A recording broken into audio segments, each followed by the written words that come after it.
بسم اللہ الرحمن الرحیم۔ السلام علیکم۔ زنا بالجبر کی سزا۔ فعل زنا کے مرتکب کو مجرم قرار دینے کے لیے یہ بھی ضروری ہے کہ اس نے اپنی آزاد مرضی سے فعل کیا ہو۔ اگر کسی شخص کو جبر و اکراہ کے ذریعے اس فعل کے ارتکاب پر مجبور کیا گیا ہو تو وہ نہ مجرم ہے نہ سزا کا مستحق۔ اس معاملے پر شریعت کا صرف یہ عام قاعدہ ہی منطبق نہیں ہوتا کہ آدمی جبراً کرائے ہوئے کام کی ذمہ داری سے بری ہے، بلکہ خود قرآن ان عورتوں کی معافی کا اعلان کرتا ہے جن کو زنا پر مجبور کیا گیا ہو۔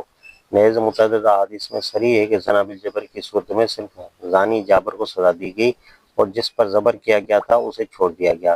بخاری کی روایت ہے کہ حضرت عمر رضی اللہ تعالیٰ عنہ کے زمانے میں خلافت میں ایک شخص نے ایک لڑکی سے زنا بالجبر کا ارتکاب کیا۔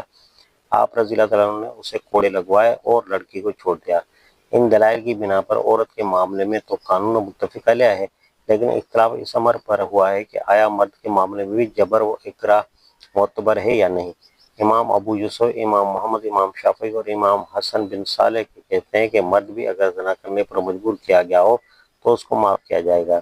امام ظفر کہتے ہیں کہ اسے معاف نہیں کیا جائے گا کیونکہ وہ انتشار عضو کے بغیر اس فعل کا ارتکاب نہیں کر سکتا، اور انتشار عضو اس امر کی دلیل ہے کہ اس کی اپنی شہوت ہی اس کی محرک ہوئی تھی۔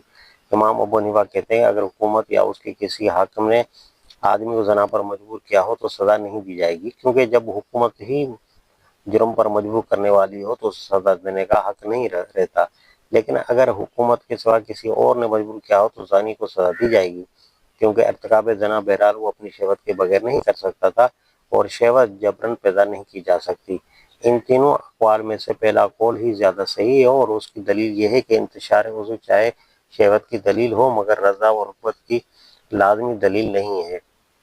فرض کیجئے کہ ایک ظالم کسی شریف آدمی کو زبردستی پکڑ کر قید کر دیتا ہے اور اس کے ساتھ ایک جوان خوبصورت عورت کو بھی برہنہ کر کے ایک ہی کمرے میں بند رکھتا ہے اور اسے اس وقت تک رہا نہیں کرتا جب تک کہ وہ زنا کا مرتکب نہ ہو جائے۔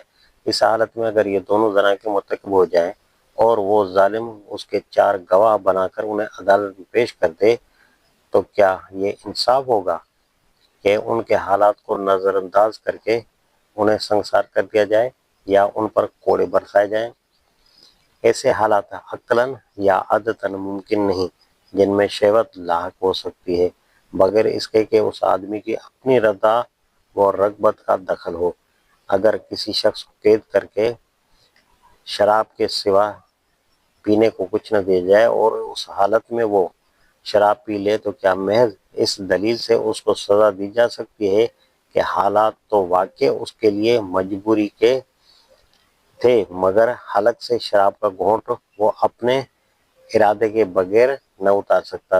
جرم کے محقق ہونے کے لیے محض ارادے کا پایا جانا کافی نہیں ہے، بلکہ اس کے لیے آزاد ارادہ ضروری ہے۔ جو شخص زبردستی ایسے حالات میں مبتلا کیا گیا ہو کہ وہ جرم کا ارادہ کرنے پر مجبور ہو جائے، وہ بعض صورتوں میں قطعی مجرم نہیں ہوتا اور بعض صورتوں میں اس کا جرم بہت ہلکا ہو جاتا ہے۔ کسی مرد یا عورت کو مجرم قرار دینے کے لیے صرف یہ امر کافی نہیں ہے کہ اس سے فعل زنا صادر ہوا ہے، بلکہ اس کے لیے مجرم میں کچھ شرطیں پائی جانی چاہیے۔ یہ شرطیں زنا محض کے معاملے میں ہیں اور زنا بعد احسان کے معاملے میں اور۔ زنا محض کے معاملے میں شرط یہ ہے کہ مجرم عاقل ہو اور بالغ ہو۔ اگر کسی مجنون یا کسی بچے سے یہ فعل سرزد ہو تو وہ حد زنا کا مستحق نہیں۔ اور زنا بعد احسان کے لیے عقل اور بلوغ کے علاوہ چند مزید شرطیں بھی ہیں جن کو ہم ذیل میں بیان کرتے ہیں۔ پہلی شرط، مجرم آزاد ہو۔ اس شرط پر سب کا اتفاق ہے کیونکہ قرآن خود اشارہ کرتا ہے کہ غلام کو رجم کی سزا نہیں دی جا سکے گی۔ لونڈی اگر نکاح کے بعد زنا کی مرتکب ہو تو اسے غیر شادی شدہ آزاد عورت کی بنسبت آدھی سزا دینی چاہیے۔ فقہاء نے تسلیم کیا ہے کہ قرآن کا یہی قانون غلام پر بھی نافذ ہوگا۔ دوسری شرط، مجرم باقاعدہ شادی شدہ ہو۔ یہ شرط بھی متفق علیہ ہے اور اس شرط کی رد سے کوئی ایسا شخص جو ملک یمین کی بنا پر تمتمہ کر چکا ہو یا جس کا نکاح کسی فاسد طریقے سے ہوا ہو، شادی شدہ قرار نہیں دیا جائے گا۔ یعنی اس سے اگر زنا کا صدور ہو تو اس کو رجم کی سزا نہیں بلکہ کوڑوں کی سزا دی جائے گی۔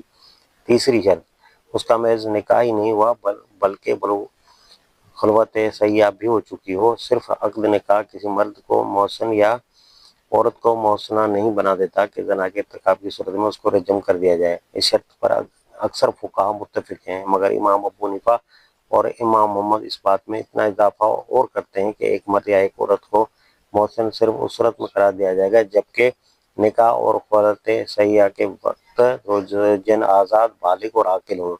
اس مزید شرط سے جو فرق واقع ہوتا ہے وہ یہ ہے کہ اگر مرد نکاح ایسی عورت سے ہوا ہو جو لونڈی ہو یا نابالغ ہو یا مجنون ہو، تو خواہ وہ اس حالت میں اپنی بیوی سے لذت اندوز بھی ہو چکا ہو، پھر بھی وہ مرتکب زنا ہونے کی صورت میں رجم کا مستحق نہ ہوگا۔ یہی معاملہ عورت کا بھی ہے کہ اگر اس کو اپنے نابالغ، مجنون یا غلام شوہر سے لذت اندوز ہونے کا موقع مل چکا ہو، پھر بھی وہ مرتکب زنا ہونے کی صورت میں رجم کی مستحق نہ ہوگی۔ غور کیا جائے تو محسوس ہوتا ہے کہ یہ ایک بہت ہی معقول اضافہ ہے جو ان دونوں بالغ نظر بزرگوں نے کیا ہے۔ چوتھی شرط یہ ہے کہ مجرم مسلمان ہو۔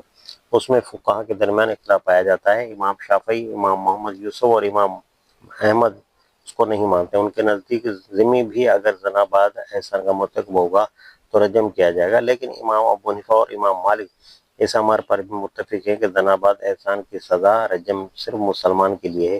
اس کے دلائل میں سب سے زیادہ معقول اور وزنی دلیل یہ ہے کہ ایک آدمی کو سنساری جیسی خوفناک سزا دینے کے لیے ضروری ہے کہ وہ مکمل احسان کی حالت میں ہو اور پھر بھی زنا کے ارتکاب سے باز نہ آئے۔ احسان کا مطلب ہے اخلاقی قلہ بندی۔ اس کی تکمیل 3 حصاروں سے ہوتی ہے۔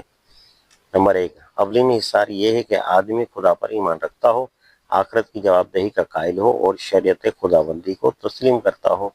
نمبر 2، دوسرا حصار یہ ہے کہ وہ معاشرے کا آزاد فرد ہو، کسی دوسرے کی غلامی میں نہ ہو جس کی پابندیاں اسے اپنی خواہشات کی تکمیل کے لیے جائز تدابیر اختیار کرنے میں مانع ہوتی ہیں اور لاچاری و مجبوری اس سے گناہ کرا سکتی ہے، اور اگر کوئی خاندان اسے اپنے اخلاق اور اپنی عزت کی حفاظت میں مدد دینے والا نہیں ہوتا۔ نمبر 3، تیسرا حصار یہ ہے کہ اس کا نکاح ہو چکا ہو اور اسے تسکین نفس کا جائز ذریعہ حاصل ہو۔ یہ تینوں حصار جب پائے جاتے ہوں تب قلہ بندی مکمل ہوتی ہے اور تب ہی وہ شخص بجا طور پر سنساری کا مستحق قرار پا سکتا ہے جس نے ناجائز شوہر رانی کی خاطر 3 حصار توڑ ڈالے۔ لیکن جہاں پہلا اور سب سے بڑا حصار یعنی خدا اور آخرت اور قانون خداوندی پر اعتماد ہی موجود نہ ہو، وہاں یقیناً قلہ بندی مکمل نہیں ہے اور اس بنا پر فجور کا جرم بھی اس شدت کو نہیں پہنچا کہ اسے انتہائی سزا کا مستحق بنا دے۔ اس دلیل کی تائید ابن عمر رضی اللہ عنہ کی وہ روایت کرتی ہے جسے ابن اسحاق بن راہویہ نے اپنی مسند اور قرطبی نے اپنی سنن میں نقل کیا ہے۔ جس نے اللہ کے ساتھ شرک کیا وہ محسن نہیں ہے۔ اگرچہ اس امر میں اختلاف ہے کہ آیا ابن عمر نے اس روایت میں نبی صلی اللہ علیہ وسلم کا قول نقل کیا ہے یا ان کا اپنا فتویٰ ہے، لیکن اس کمزوری کے باوجود اس کا مضمون اپنے معنی کے لحاظ سے نہایت قوی ہے۔ اس کے جواب میں اگر یہودیوں کے اس مقدمے سے استدلال کیا جائے جس میں نبی صلی اللہ علیہ وسلم نے رجم کا حکم نافذ فرمایا تھا تو ہم کہیں گے کہ یہ استدلال صحیح نہیں ہے، اس لیے کہ اس مقدمے کے متعلق تمام معتبر روایات کو جمع کرنے سے صاف معلوم ہوتا ہے کہ اس میں نبی صلی اللہ علیہ وسلم نے ان پر اسلام کا ملکی قانون لا آف دا لینڈ نہیں بلکہ ان کا اپنا مذہبی قانون پرسنل لا نافذ فرمایا تھا۔ بخاری و مسلم کی متفقہ روایت ہے کہ جب یہ مقدمہ آپ صلی اللہ علیہ وسلم کے پاس لایا گیا تو آپ صلی اللہ علیہ وسلم نے یہودیوں سے پوچھا تمہاری تورات میں اس کا کیا حکم ہے؟ پھر جب یہ ثابت ہو گئی کہ ان کے ہاں رجم کا حکم ہے تو حضور صلی اللہ علیہ وسلم نے فرمایا میں وہی فیصلہ کرتا ہوں جو تورات میں ہے۔ اور ایک دوسری روایت میں ہے کہ آپ صلی اللہ علیہ وسلم نے اس مقدمے کا فیصلہ کرتے ہوئے فرمایا خدایا میں پہلا شخص ہوں جس نے تیرے حکم کو زندہ کیا جبکہ انہوں نے اسے مردہ کر دیا تھا۔ جابر بن عبداللہ رضی اللہ عنہ کی ایک روایت ہے جو ابو داؤد اور نسائی نے نقل کی ہے، یہ بتاتی ہے کہ ایک شخص زنا کا مرتکب ہوا اور نبی صلی اللہ علیہ وسلم نے اس کو صرف سزائے تازیانہ دی، پھر معاملہ ہوا کہ وہ شادی شدہ تھا تب آپ نے اسے رجم کر دیا۔ اس طرح متعدد روایات سے معلوم ہوتا ہے کہ غیر شادی شدہ زانیوں کو آپ صلی اللہ علیہ وسلم نے صرف سزائے تازیانہ دی۔ مثلاً وہ شخص جس نے نماز کے لیے جاتی ہوئی عورت سے زنا کیا اور وہ شخص جس نے زنا کا اعتراف کیا اور عورت نے انکار کیا۔ ترمذی و ابو داؤد کی روایت ہے کہ ایک عورت اندھیرے میں نماز کے لیے نکلی، راستے میں ایک شخص نے اس کو گرا لیا اور زبردستی اس کی عصمت دری کر دی۔ اس کے شور مچانے پر لوگ آ گئے اور زانی پکڑا گیا۔ نبی صلی اللہ علیہ وسلم نے اس کو رجم کرا دیا اور عورت کو چھوڑ دیا۔ حضرت عمر رضی اللہ عنہ نے ربیعہ بن امیہ بن خلف کو شراب نوشی کے جرم میں جلاوطن کیا تو وہ بھاگ کر رومیوں سے جا ملا۔ اس پر حضرت عمر رضی اللہ عنہ نے فرمایا کہ آئندہ میں کسی کو جلاوطنی کی سزا نہیں دوں گا۔ اس طرح حضرت علی رضی اللہ عنہ نے غیر شادی شدہ مرد و عورت کو زنا کے جرم میں جلاوطن کرنے سے انکار کر دیا اور فرمایا کہ اس فتنے میں اندیشہ ہے۔ حضرت عمر رضی اللہ عنہ کا مشہور خطبہ جس میں انہوں نے پورے زور کے ساتھ زنا بعد احسان کی سزا رجم بیان کی ہے، بخاری مسلم اور ترمذی و نسائی کے مختلف سند سے نقل کیا ہے، اور امام احمد نے بھی اس کی متعدد روایتیں لی ہیں، مگر اس کی کسی روایت میں بھی رجم مائے سزائے تازیانہ کا ذکر نہیں ہے۔ حضرت ابن عباس رضی اللہ عنہ سے مروی ہے کہ انہوں نے بیان کیا کہ حضرت عمر رضی اللہ عنہ نے فرمایا، مجھے اندیشہ ہے کہ ایک زمانہ لوگوں پر ایسا آئے گا کہ کوئی کہنے والا کہے گا کہ ہم کتاب اللہ میں رجم کا حکم نہیں پاتے، اس طرح وہ ایک فرد کو چھوڑ کر گمراہ ہوں گے جسے اللہ تعالیٰ نے نازل فرمایا ہے، خبردار سن لو، رجم برحق ہے، واجب ہے اسے ہر فرد پر جس نے زنا کیا ہو اور شادی شدہ ہو اور اس پر گواہی قائم ہو جائے یا حمل ہو یا خود اس کا اپنا اقرار ہو۔ سفیان نے کہا، میں نے اس طرح یاد کیا ہے، سن لو کہ رسول اللہ صلی اللہ علیہ وسلم نے سزائے رجم دی ہے اور ہم نے بھی آپ کے بعد رجم کو نافذ کیا ہے۔ بخاری میں حضرت عمر رضی اللہ عنہ خطبہ ان الفاظ میں منقول ہے، چنانچہ حضرت عمر رضی اللہ عنہ منبر پر بیٹھ گئے، جب مؤذن خاموش ہوئے تو آپ کھڑے ہو گئے اور اللہ تعالیٰ کی حمد و ثنا بیان کی، پھر فرمایا،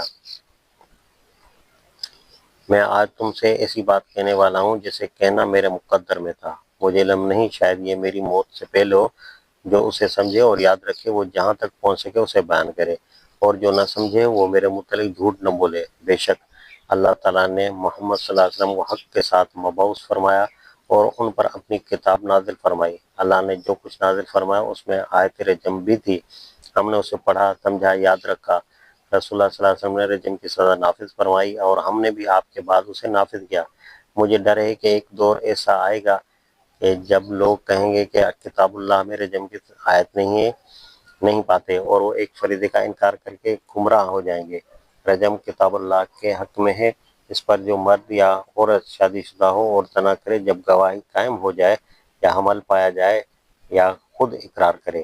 حضرت عمر رضی اللہ عنہ فرماتے ہیں کہ رسول اللہ صلی اللہ علیہ وسلم نے حضرت ابو بکر رضی اللہ عنہ اور میں نے سزائے رجم نافذ کی، اگر میں کتاب اللہ میں کسی چیز کے اضافے کو برا نہ سمجھتا تو ضرور اسے مصحف میں لکھ دیتا، کیونکہ مجھے اندیشہ ہے کہ بعد میں ایسی اقوام آئیں گی جو اسے کتاب میں نہ پا کر اس کا انکار کر بیٹھیں گے۔ ان تمام روایت پر مجموعی نظر ڈالنے سے صاف معلوم ہوتا ہے کہ امام ابو حنیفہ اور ان کے اصحاب کا مسلک ہی صحیح ہے، یعنی زنا بعد احسان کی حد صرف رجم ہے اور محض زنا کی حد صرف 100 کوڑے۔ تازیانے اور رجم کو جمع کرنے پر تو عہد نبوی سے لے کر عہد عثمانی تک کبھی عمل ہی نہیں ہوا، رہا تازیانہ اور جلاوطنی کو جمع کرنا تو اس پر کبھی عمل ہوا ہے اور کبھی نہیں۔ اس سے مسلک حنفی کی صحت صاف ہو جاتی ہے۔